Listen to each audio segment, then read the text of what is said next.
Hello guys, स्वागत है आप सभी का मेरे यूट्यूब चैनल में। जैसा कि आप सभी को पता है कि अभी हम लोग चालक अर्धचालक वाला टॉपिक जो है वह पढ़ रहे हैं और इसमें हम अपने पिछले वाले वीडियो में देखे थे अर्धचालक के प्रकार और उसको विस्तार से मैं नहीं बताई थी। तो इस वीडियो में हम एन टाइप अर्धचालक और पी टाइप अर्धचालक जो अर्धचालक के प्रकार हैं उनको विस्तार से बताऊँगी। और ये बहुत ही मोस्ट IMP क्वेश्चन है जो एग्ज़ाम में काफ़ी टाइम पूछे भी गए हैं।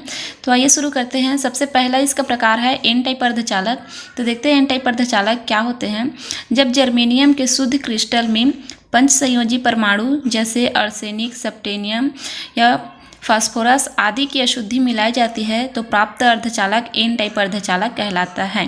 अर्थात कुछ हमें पता है कि जर्मेनियम जो है वह शुद्ध अर्धचालक है, शुद्ध क्रिस्टल है। तो इसमें जब हम लोग पंच संयोजी ये जो जितने भी हम लोग परमाणु लिए हैं ये सभी पंच संयोजी है, अर्थात इसके बाह्यतम कोश में जो है वह 5 इलेक्ट्रॉन होते हैं, इसलिए इसको पंच संयोजी कहा जाता है। तो हम लोग जर्मेनियम के शुद्ध क्रिस्टल में पंच संयोजी परमाणु जैसे कि आर्सेनिक, सेप्टेनियम आदि को मिलाते हैं तो जो प्राप्त अर्धचालक होता है उसको एन टाइप अर्धचालक कहते हैं, अर्थात एन प्रकार अर्धचालक कहते हैं।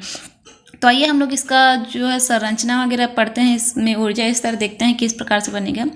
तो सबसे पहले इसको हम लोग और विस्तार से देखते हैं। देखिए, आर्सेनिक के बाह्यतम कोश में पंच संयोजी इलेक्ट्रॉन होते हैं, अर्थात जो आर्सेनिक के यदि हम लोग इलेक्ट्रॉनिक विन्यास निकालेंगे तो इसके जो बाह्यतम कोश है 4s2 और 4p3 दोनों मिला के इसमें पंच संयोजी इलेक्ट्रॉन होते हैं। तो जब उसे जर्मेनियम के शुद्ध क्रिस्टल में मिलाया जाता है तब अशुद्धि परमाणु का मतलब है आर्सेनिक, क्योंकि आर्सेनिक को हम लोग इसमें अशुद्धि के रूप में इस्तेमाल कर रहे हैं। तब अशुद्धि परमाणु का 4 इलेक्ट्रॉन जर्मेनियम के 4 निकटतम इलेक्ट्रॉनों से साझा कर लेता है। अर्थात ये देखिए चित्र से मैं आप लोग को समझा रही हूँ। देखिए, आर्सेनिक के बाह्यतम कोश में 5 इलेक्ट्रॉन होते हैं और जर्मेनियम के बाह्यतम कोश में 4 इलेक्ट्रॉन हैं। अर्थात जर्मेनियम के पास 4 इलेक्ट्रॉन है और आर्सेनिक के पास 5 इलेक्ट्रॉन है।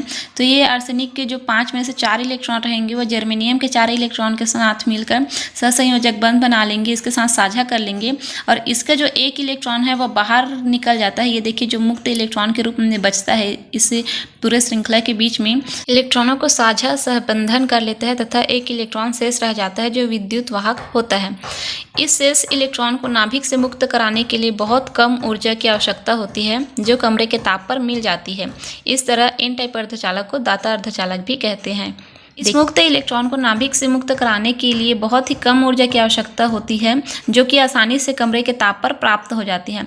इस तरह से एन टाइप अर्धचालक जो रहता है, ये एन टाइप जो अर्धचालक है उसको दाता अर्धचालक भी बोला जाता है, क्योंकि इसमें इलेक्ट्रॉन जो है वह मुक्त होता है। इसमें इलेक्ट्रॉन की संख्या जो है वह होल की संख्या से अधिक होता है। देखते हैं ऊर्जा बैंड के पदों में एन टाइप अर्धचालकों की व्याख्या। जब आर्सेनिक के साथ जर्मेनियम के क्रिस्टल को मिलाया जाता है तो एक इलेक्ट्रॉन शेष रह जाता है। इसमें हम लोग देखें कि एक इलेक्ट्रॉन मुक्त हो रहा था। संयोजकता बैंड पूरी तरह से भरे होने के कारण एक इलेक्ट्रॉन चालन बैंड को आसानी से दे देता है। तो देखते हैं इसका संयोजकता बैंड और चालन बैंड।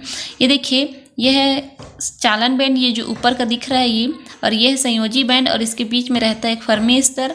तो संयोजकता बैंड पूरी तरह से भरे होने का कारण, देखिए संयोजकता बैंड जो है वो पूरी तरह से भरा हुआ है, इसलिए ये जो एक इलेक्ट्रॉन शेष रहता है उसको आसानी से चालन बैंड को दे देता है, जिससे उसका ऊर्जा स्तर चालन बैंड के पास होता है। इसलिए चालन बैंड का जो ऊर्जा स्तर रहता है वह चालन बैंड के पास बनता है, न कि संयोजी बैंड के पास बनता है। इस कारण इसे दाता अर्धचालक भी कहते हैं। तो हम लोग जाने कि इसको दाता अर्धचालक क्यों कहते हैं कि संयोजी बैंड पूरी तरह से भर जाने के कारण इसमें जो एक इलेक्ट्रॉन शेष रहता है उसको चालन बैंड को दे देते हैं आसानी से, और जिससे कि ऊर्जा स्तर जो है वह चालन बैंड के नीचे बनता है। कई बुक्स में इसको इस तरह से भी दिखाया गया है, ये संयोजकता बैंड है, ये पूरी तरह से भर जाता है तो एक इलेक्ट्रॉन ये जो है वह चालन बैंड को दे देता है, इसलिए इसका ऊर्जा स्तर जो है चालन बैंड के नीचे बनता है कुछ इस तरह से। तो आप लोग देख लीजिएगा कि आपके सिलेबस में कौन सा वाला डायग्राम दिया गया है, तो आप लोग उसी को बनाइएगा। तो अब देखते हैं पी टाइप अर्धचालक को। देखते हैं, जब जर्मेनियम के शुद्ध क्रिस्टल में त्रिसंयोजी परमाणु जैसे बोरॉन, इंडियम, एल्यूमिनियम आदि अशुद्धि मिलाने पर प्राप्त अर्धचालक को पी टाइप अर्धचालक कहते हैं। देखिए, हम लोग एन टाइप अर्धचालक में पंच संयोजी परमाणु मिलाते थे और इसमें पी टाइप अर्धचालक में त्रिसंयोजी परमाणु मिला रहे हैं। तो आप लोग इसका अंतर जो है वह अच्छे से याद रखिएगा, क्योंकि देखते हैं बोरॉन के अंतिम कोश में 3 इलेक्ट्रॉन होते हैं जो जर्मेनियम के 3 इलेक्ट्रॉनों के साथ सहसंयोजक बंध बना लेते हैं। देखिए बोरॉन के अंतिम कोश में 3 इलेक्ट्रॉन होते हैं क्योंकि ये त्रिसंयोजी है। और जर्मेनियम के बाह्यतम कोश में कितने इलेक्ट्रॉन होते हैं? 4। तो जर्मेनियम के बाद 3 इलेक्ट्रॉन से बोरॉन के 3 इलेक्ट्रॉन जो है वह सहसंयोजक बंध बना लेते हैं और जर्मेनियम का एक इलेक्ट्रॉन जो है वह शेष रह जाता है तथा एक इलेक्ट्रॉन शेष रह जाता है जिसके कारण बोरॉन में एक होल बन जाता है। जब इसमें विद्युत क्षेत्र लगाया जाता है तो इलेक्ट्रॉन के मध्य सहसंयोजक बंध टूट जाता है। ये शेष इलेक्ट्रॉन आगे के स्थान में आने का प्रयास करता है जिससे कि होल बन जाता है और इस तरह होल की संख्या इलेक्ट्रॉनों की संख्या से अधिक हो जाता है। और एन टाइप अर्धचालक में क्या था कि इलेक्ट्रॉन की संख्या अधिक था होल की संख्या से। तो देखते हैं इसको डायग्राम्स के थ्रू। ये देखिए बोरॉन के बाह्यतम कोश में जो है वह 3 इलेक्ट्रॉन होते हैं और जर्मेनियम के पास कितने संयोजी इलेक्ट्रॉन होते हैं? 4।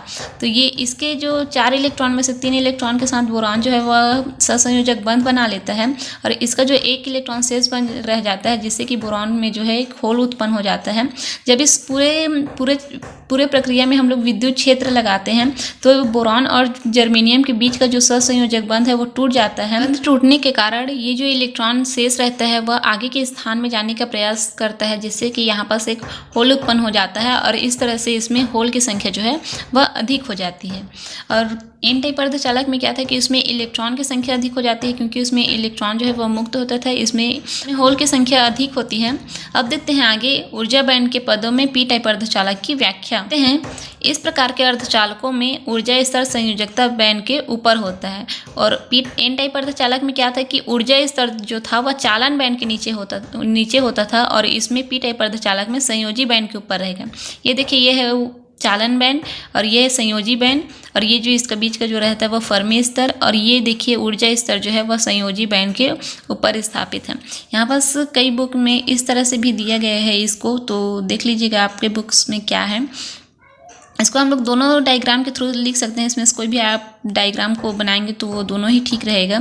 तो ये है संयोजकता बैंड, ये इसके जो ऊपर बना है संयोजी बैंड के ऊपर ऊर्जा स्तर, ये चालन बैंड, इसमें 2 इलेक्ट्रॉन रहेंगे। तो ये हो गया गाइस आप लोग का एन टाइप और पी टाइप अर्धचालक। तो उम्मीद करती हूँ आप लोग को आज का वीडियो समझ आया होगा। यदि वीडियो पसंद आए तो लाइक कीजिए, अपने दोस्तों के साथ शेयर कीजिए और ऐसे वीडियो देखने के लिए बने रहिए मेरे यूट्यूब चैनल पे। तो मिलते हैं गाइस नेक्स्ट वीडियो में। Thanks for watching this video.